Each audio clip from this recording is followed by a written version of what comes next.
स्वागत छ। आज हामी एउटा यस्तो पर्वको बारेमा कुरा गर्दैछौँ जसको केन्द्रमा एउटा मिठाई छ। तर यो केवल मिठाई मात्रै होइन क्या। हाम्रो हातमा रहेको स्रोतले त के भन्छ भने यो समृद्धि, समुदाय अनि सिङ्गो संस्कृतिको कथा बोकेको एउटा प्रतीक हो। आज हामी यही योमरी पुण्यको गहिराईमा डुबुल्की मार्दैछौँ। सुरुमा यही नामबाटै कुरा सुरु गरौँ न त। योमरी सुन्दैमा मिठो लाग्ने यो शब्दको पछाडि पनि केही अर्थ छ कि? स्रोतले यसको बनावटबारे त बताएको छ, तर यो नाम आफैमा चाहिँ? एकदमै राम्रो प्रश्न हो। यहीबाटै यो पर्वको आत्मा सुरु हुन्छ भनौँ न। स्रोतले सिधै नभने पनि सांस्कृतिक व्याख्या अनुसार योको अर्थ मनपर्ने र मरीको अर्थ रोटी। ए, मनपर्ने रोटी हो, मनपर्ने रोटी। यो साधारण नामले नै यसको महत्त्व कति छ भन्ने देखाउँछ। यो कुनै जबरजस्ती मान्नुपर्ने परम्परा होइन, यो त मानिसहरूले मनैदेखि अपनाएको, मन पराएको परिकार हो। अनि यसको बनावटमा प्रयोग हुने सामग्रीले यसको कथालाई झनै गहिरो बनाउँछ। हो, सामग्रीको कुरा गर्दा त स्रोतले भन्छ यो नयाँ चामलको पिठोबाट बन्छ। नयाँ चामल नै किन चाहियो? पुरानो चामलको पिठोबाट बनाए हुँदैन र? मलाई त लाग्छ यसको कृषि सम्बन्ध यहीँनेर लुकेको छ। तपाईले ठ्याक्कै मर्म समात्नुभयो। नयाँ शब्द नै यहाँ सबैभन्दा महत्त्वपूर्ण छ। यो पर्व मनाइने समय हो मार्गशीर्ष पूर्णिमा, भनेको मङ्सिर महिनाको चम्किलो पूर्णिमा। यो भनेको नेपालमा धान बाली भित्र्याएर किसानले लामो सास फेर्ने समय हो। अन्नको भण्डार भरिएको उत्सवको समय हो। वर्षभरिको मेहनतको फल, त्यो पहिलो धान, त्यसैबाट बनेको परिकार खाएर खुसियाली मनाउने हो। अनि प्रकृतिलाई धन्यवाद दिने? एकदम, प्रकृतिलाई धन्यवाद दिने। अब पुरानो चामल प्रयोग गर्नु भनेको त त्यो ताजा कृतज्ञताको भावलाई नै बिर्सनु जस्तो भएन र? वाह, भनेपछि योमरीको हरेक गाँसमा किसानको मेहनत अनि प्रकृतिको आशीर्वाद लुकेको रहेछ। तर स्रोतमा यसको अनौठो आकारको बारेमा पनि कुरा गरिएको छ नि। कोही माछा जस्तो भन्छन्, कोही अन्जीर जस्तो। यो आकारको पनि केही विशेष अर्थ छ कि? हो, छ। यसको आकार आफैमा एउटा दर्शन हो। स्रोतमा विस्तृत व्याख्या त छैन, तर सामान्यतया यसको चुचो परेको आकारलाई सम्पत्ति र समृद्धिको प्रतीक मानिन्छ। कतिपयले त यसलाई कुबेरको प्रतीकको रूपमा पनि हेर्छन्। कुबेर धनका देवता? हो, धनका देवता। अर्कोतर्फ यसको आकारले सृष्टिलाई पनि सङ्केत गर्छ भन्ने मान्यता छ। तर यहाँ सबैभन्दा गहिरो कुरा के छ भने योमरी आफैमा एउटा पात्र जस्तो हो, जसले सिङ्गो वर्षको कथा भन्छ। खेतमा फलेको नयाँ धानको पिठो त्यसको शरीर भयो। अनि भित्र भरिएको चाकु र तिल चाहिँ त्यो श्रमबाट मिलेको मिठास। ठ्याक्कै, त्यो मिठास र समृद्धि भयो। यसरी हेर्दा यो केवल परिकार होइन, यो त कृतज्ञताको भौतिक रूप हो। ए, भनेपछि यो पर्वको जरा त सिधै कृषि र प्रकृतिसँग जोडिएको रहेछ। तर स्रोतले त यसलाई एक कदम अगाडि बढाएर देवता र पुर्खासम्म पुर्याएको छ नि, होइन र? हो, पुर्याएको छ। यो केवल पेट भर्ने कुरा मात्रै त पक्कै होइन। वास्तवमा योमरीको पहिलो भोग मानिसले लगाउँदैन। ए, हो र? हो, स्रोतले स्पष्ट पारेको छ कि तयार पारिएको योमरी सबैभन्दा पहिले अन्नकी देवी अन्नपूर्णा, धनका देवता कुबेर अनि आफ्ना दिवंगत पुर्खाहरूलाई चढाइन्छ। त्यसपछि मात्र परिवारका सदस्यहरूले प्रसादको रूपमा ग्रहण गर्छन्। एकदम।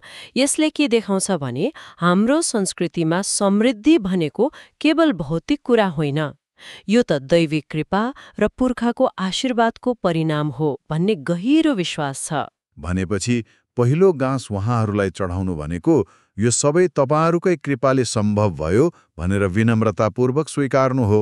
हो, ठ्याक्कै त्यही हो। वाह, पहिलो गाँस सधैँ अदृश्य शक्ति र पुर्खाको लागि। यो त हाम्रो संस्कृतिमा चोखो लगाउने परम्परा जस्तै भयो, तर अझ गहिरो अर्थमा। यसले त परिवारलाई पनि एकै ठाउँमा ल्याउँछ होला नि, सबै मिलेर बनाउने, चढाउने अनि खाने गर्दा। निश्चय पनि। यो पर्वको पारिवारिक पक्ष त एकदमै बलियो छ। स्रोतले सङ्केत गरे अनुसार योमरी बनाउने प्रक्रिया आफैमा एउटा पारिवारिक जमघट हो। हो, त्यो त होला नि। एकजनाले पिठो मुछ्ने, अर्कोले आकार दिने, अर्कोले भित्र त्यो चाकु भर्ने, अनि सबै मिलेर पकाउने। हो, यो सहकार्यले पारिवारिक सम्बन्धलाई न्यानो बनाउँछ अनि जब सबैले एकसाथ बसेर प्रसादको रूपमा योमरी खान्छन् नि, त्यसले केवल भोक मेटाउँदैन, त्यसले सम्बन्धको मिठासलाई पनि नवीकरण गर्छ। परम्परा यसरी नै एक पुस्ताबाट अर्को पुस्तामा सर्ने हो, किताब पढेर होइन, सँगै बसेर अनुभव गरेर। एकदम। यो त भयो घरभित्रको आध्यात्मिक र पारिवारिक पक्ष। तर मलाई श्रुतको एउटा कुराले अझ आकर्षित गर्यो। त्यो केटाकेटीहरू समूहमा तान तान यमरी देऊ भन्दै घर घर जाने चलन। यसले त पर्वलाई पुरै सामाजिक बनाइदिन्छ होइन र? यो त हाम्रो देउसी भैलो जस्तै सुनिन्छ त। हो, तपाईले एकदम सही तुलना गर्नुभयो। यो चलनले पर्वलाई घरको चार दिवारबाट बाहिर निकालेर सिङ्गो समुदायमा फैलाउँछ। बच्चाहरू जब समूहमा गीत गाउँदै घर घर पुग्छन्, उनीहरूले अन्न र दक्षिणा मात्र माग्दैनन्, उनीहरूले खुसी र शुभकामना पनि बाँडिरहेका हुन्छन्। हो, खुसी र शुभकामना बाँडिरहेका हुन्छन्। यसले के देखाउँछ भने खुसियाली र समृद्धि बाँड्दा बढ्छ भन्ने मान्यता छ। अनि घरधनीले पनि खुसी साथ योमरी र अन्न दिनु भनेको आफ्नो समृद्धि समुदायसँग बाँड्नु भयो। हो, यो आपसी सद्भाव र एकताको उत्कृष्ट उदाहरण हो।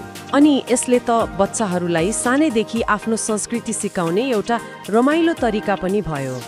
किताबमा पढाउनु भन्दा यसरी चाडमा सहभागी गराउँदा त उनीहरूले आफ्नो परम्परालाई अझ गहिरोसँग बुझ्छन् होला। हो, यहाँको सबैभन्दा आकर्षक पक्ष नै यही हो।